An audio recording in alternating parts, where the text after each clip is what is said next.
have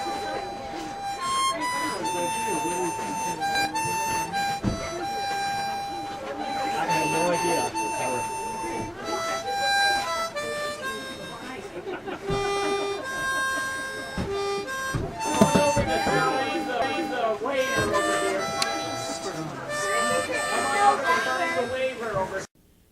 Our first guest today is Jolene Philo, and she's going to tell us how she found hope when her son was diagnosed with a very serious birth defect. Jolene? Thanks, Liz. I felt a lot of guilt after our son was born because I knew that eventually he would be healthy. And so I felt very guilty because I was grieving for all of the things that I didn't get to do with him. I didn't get to take him trick-or-treating on his first Halloween. I didn't get to hold him for very much after he was first born. And I felt very guilty until some other people who had children who survived childhood illnesses said they felt the same kind of grief. And so I found hope from sharing with other parents who had gone through the same kind of thing I had. Oh, that's a very important thing, is sharing with other people who are going through the same thing you are, isn't Exactly, it? Oh, great. yes. Well, our next guest is Elsie Dodge, and she's going to share with us how she helps parents who have kids with disabilities find hope. Elsie? Thank you. I've worked with families with special needs children for more than a quarter century.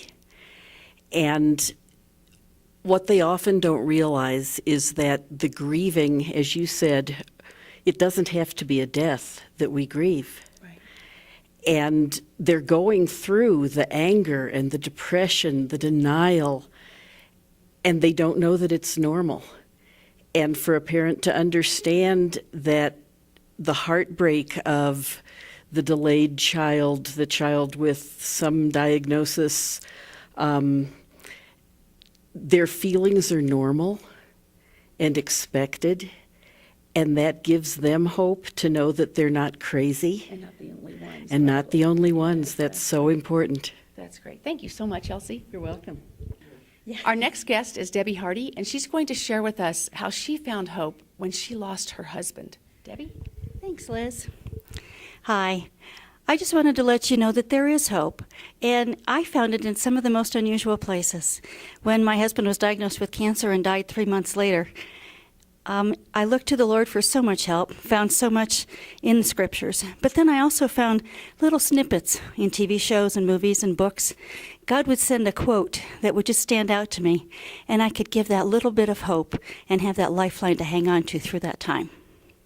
We're so glad you joined us today for today's special edition of Whispers of Hope. The program today came to you straight from Colorado Christian Writers Conference and Web TV for Women. Thanks for joining us. Bye! Thanks for coming! Colorado Christian Writers Conference. Watch Web TV for Women. See you next time. Bye! Glad to see you. Pause. Pause. And he's probably a lot bigger. You don't have a red pen, do you? And she says, black work? And I said, okay. You know, I brought just like the first couple chapters and was struggling so hard. Hey guys, or girls, or ladies. Hi ladies.